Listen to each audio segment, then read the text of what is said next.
Hello, model railroad fans.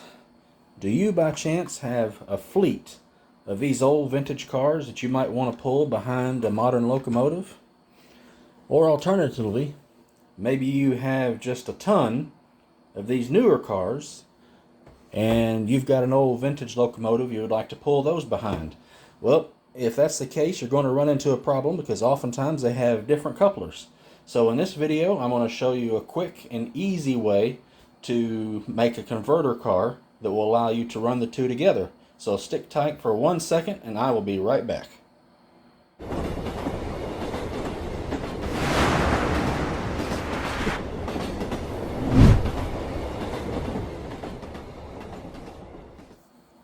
Alright, I want to thank you very much for joining me today, and I would like to welcome you to Vintage Road and Rail.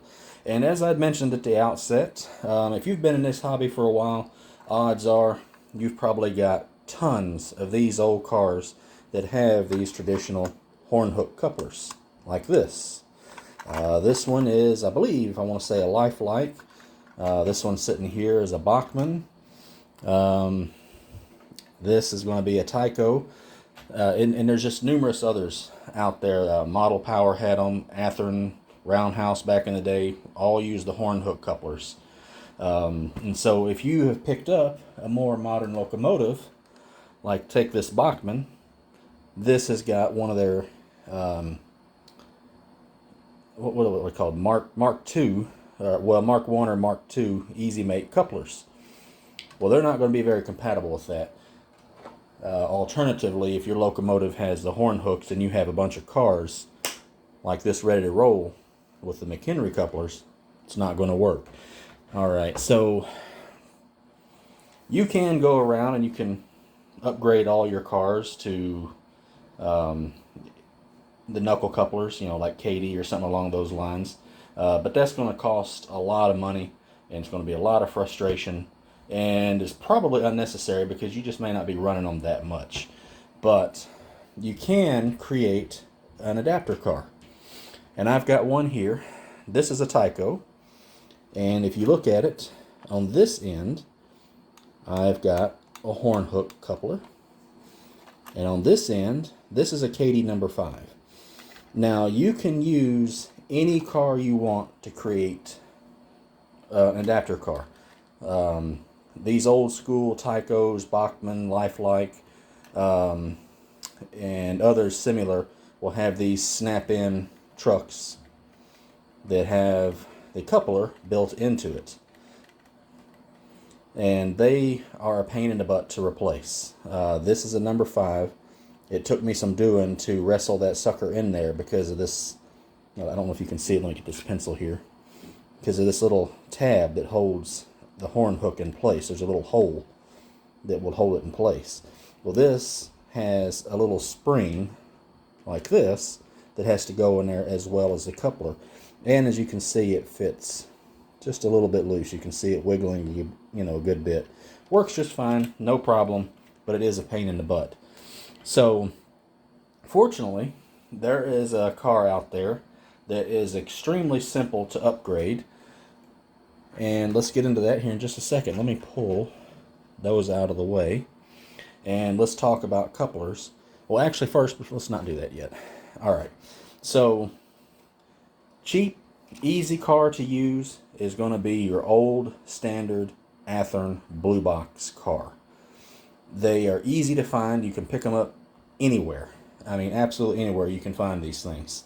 And they're of good quality. They were probably among some of the best quality back, you know, in the 70s and 80s when those blue box cars were really popular, and you could get them all the way up into the 90s. And then their descendants are the ready to roll cars. But what makes these Athearn Blue Box cars so good is 3 main things. One is it just doesn't get much easier. You can see under here, here's the coupler.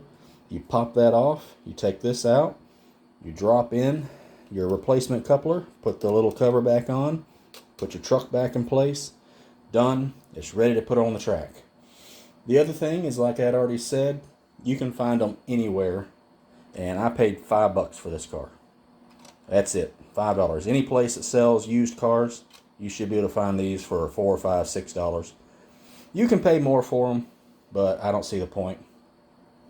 Now, the other thing that's really nice about going with the Athearn cars is you can pick any car you want. If you are running a whole bunch of, say, beer cars, there's going to be an Athearn beer car you can find that you can create an adapter car out of. So, or if you just want something a little bit more unique. For instance, like I've got this banana boat car. You just want something that, looks just a little bit more unique and has a little bit different look to it. Grab one of these, make it an adapter car. Really easy. Alright, but that's why I like using these for adapter cars. So now let's take a quick look at the couplers, and then we will get to actually upgrading this car. Alright, so Kadee is your primary coupler that you're going to hear a lot of people talk about, but they're not the only game in town. As I'd mentioned, I've got this Bachmann, and you can get their Easy Mate Mark 1 and 2 couplers rather. Athearn oftentimes will use McHenry, and I think Walthers has their own version, and I'm sure there's other companies out there I'm not even thinking of. But Kadee seems to be the big choice that people use. They're reliable, they're made in the USA, they're easy to find. And this pack here will do 2 cars, I believe it is. I believe there's 2 sets in here, a total of 4 couplers. This is a 148, and this is a number 5.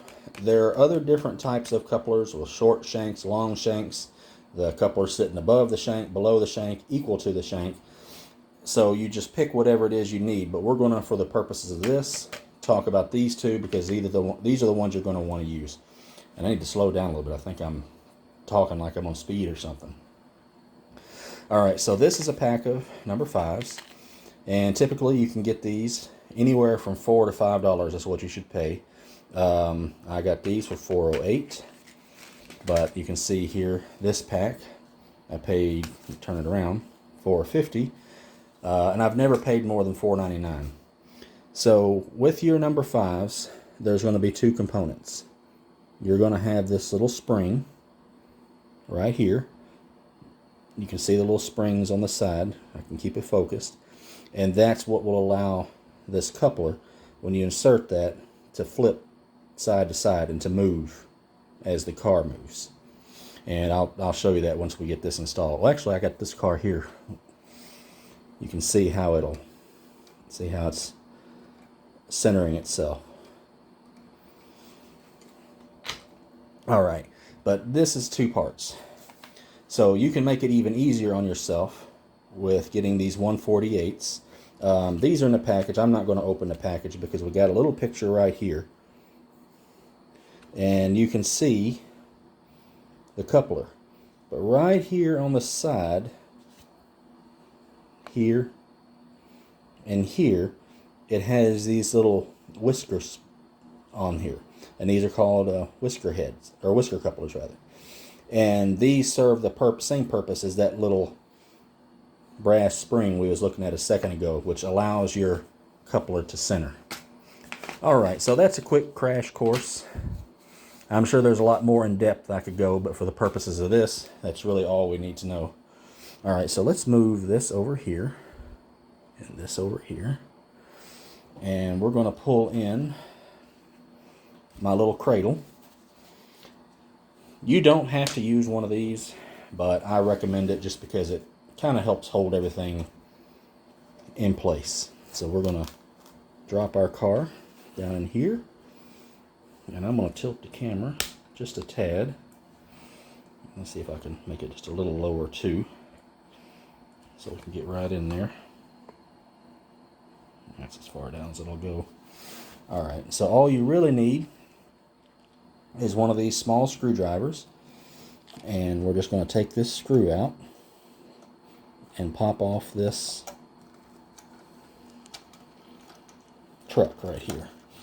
And we're going to talk about this adapter car a little bit more once I replace the coupler, but let's do that first and then we can talk about some other stuff. And I apologize if I'm not got the best angle here. I'm trying to unscrew this and make it to where you can see it too. All right. And I'm still attached to the plastic piece. The angle is making it to where I can't quite see it.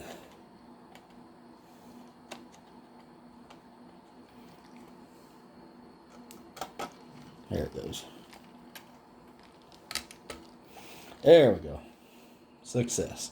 So let's set that off to the side here.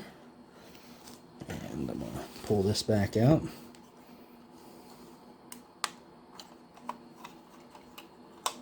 There we go. Alright, so you want to be careful of these so that you don't break them. But if you look right here, you can see these are just clipped right into place. So just kind of carefully, I kind of put my finger here to keep it from flying everywhere. Just get a hold of it, and it just pops right out. Just like that. And there it is. So we're going to set that aside because we will need that. And here's your old horn hook right here. You can throw it away if you want to, but get yourself a little baggie or something and just hang on to it. It's not going to hurt anything. Alright, so now we're going to start with our little spring. And if you look, you can see that this part is open. I hope you're able to see that. I don't want to zoom in too much because then we'll lose focus. But you can see this is open right here. And then this other side has like a little wall.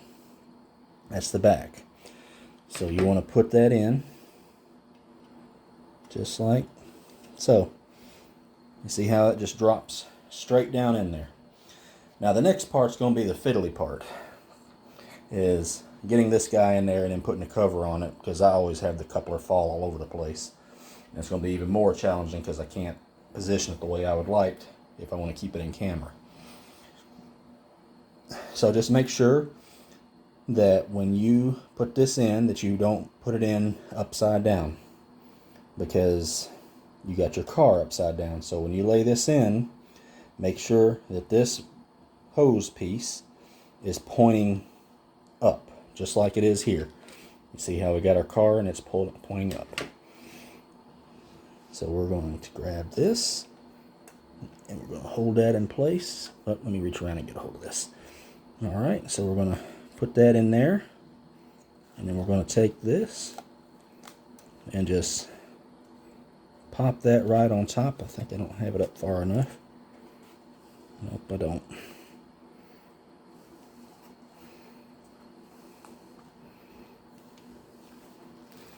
Alright, my angle is bad, so you just want to make sure you line it back up the way it come off. I just have a bad angle on it. There it goes. Alright. And now, see how it's just like so. Alright, so I'm going to take this out of frame. I hope you was able to see that. I hope I didn't have my big hands in the way where you couldn't see anything. But I'm pulling this out of frame, and I'm just going to screw this back down. And it's just the reverse of what you did to get it out, obviously. So I'm just going to screw this down, and you don't want to put it down too tight, because you want the truck to be able to move. So you can just kind of look at your other one and see how it, and then just make sure you're matching it. But you want to make sure you get the screw in there good enough, because you don't want it too loose and bobbing around. Alright. Okay, so that is it. That is all there is to it. We've been at this for a few minutes, but you can replace this literally in like 2 minutes. 5 minutes for sure. Pop off your old truck, pop off this little cover, take out the horn hook, put in your spring, put in your coupler, cover back over, put your truck on, done. Even quicker if you go with one of these 148s. Alright, so that's it. So if that's all you came for, you can stop right here. That's the meat of this.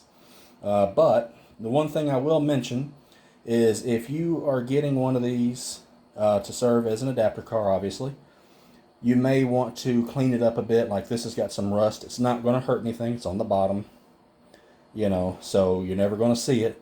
But if it just bugged you, take it out.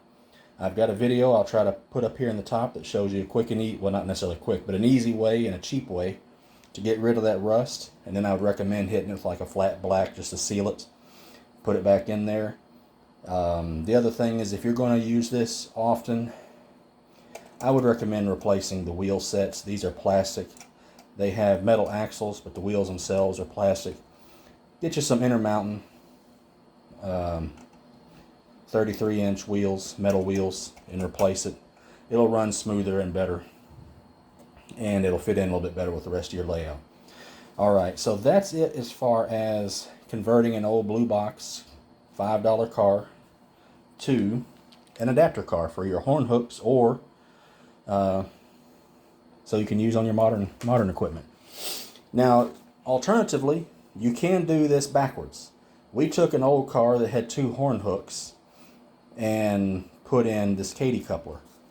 But you can pick up one of these Athearn ready to roll cars. Let's take this out of the box. Set that off to the side. And as you can see, it's identical. Same type of cover, but this has a modern knuckle coupler on here. So if you want to take a modern car and make it match most of your modern equipment just so that you can run 1 or 2 older cars, certainly this will already have the metal wheels. Just do this reverse, put a horn hook in there, and that's it. Alright, so that's it. That's the tutorial on making that. So, and this was also if you wanted to run like a locomotive here, an older style one with your new hardware. You could also use that adapter car for that as well. Alright, so I'm going to give this car a test. Let's see how it's going to work. So I'm going to back this up here so that you can see what I'm doing. So we are going to get this railer, and we're going to make sure the horn hook is facing this way because I'm going to back it into this line of cars. And we're just going to push that onto the track like so. And then we're going to test it out using this Walther's Trainline DC locomotive. This is an Alco FA1. You can see that there. I picked this up at my local hobby shop for like 25 bucks. But you can get these new retail pretty much anywhere for, I want to say $69. So they're not too bad. I don't know if it's the same with all of them, but this one came installed with the knuckle couplers. But this little thing here also has the horn hooks, so you can go either direction. Alright, so let's see how this matches up. So let's get the locomotive on here. Alright, and we're going to, let's get this in frame. This is our coupler. And we're going to roll this forward. And look at that. Connects right up. So let's give it some power, put it in reverse. And let's hook it up.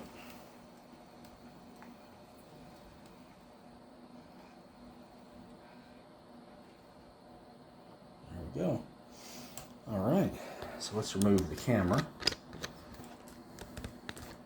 If I can get it off of there. And let's see how it pulls. Hopefully it don't make a turkey out of me and do something stupid.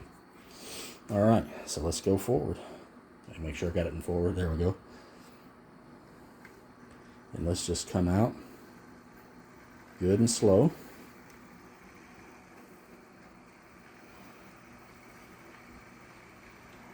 I really like these train line locomotives. And I think it's time to clean my track. Let me flip my switch so we don't have a problem when we come around. But there we go. We got a Walthers train line with modern couplers. We got our adapter car. And then we've got a line of old school cars with horn hooks. This Trident is model power. These next two are going to be Tyco, and I think that Caboose is Bachmann, but I won't swear to it. Let's give it a little bit more speed. But you can see it's holding on great and running well. Alright, so let's step off here. Come to the back of the train table and just let it go around a couple of laps. I will shut up.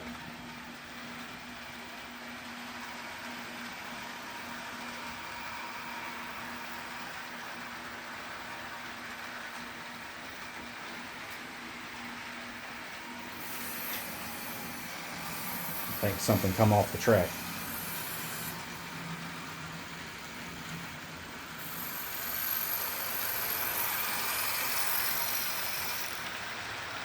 No, just got a noisy car. Alright, well that's the tutorial on creating an adapter car so you can run your old cars or locomotives that have a horn hook with your modern equipment. Alright, well if you enjoyed this video and found this useful, do me a favor and hit that like button, subscribe. I love reading comments. So if you have an adapter car, tell me what you've got. Are you running an Athearn? Are you running a Model Power, a Tyco? Are you running like maybe one of these old billboard cars like this Trident or something? I'd love to hear about it. Alright, well again, thanks for watching and happy model railroading.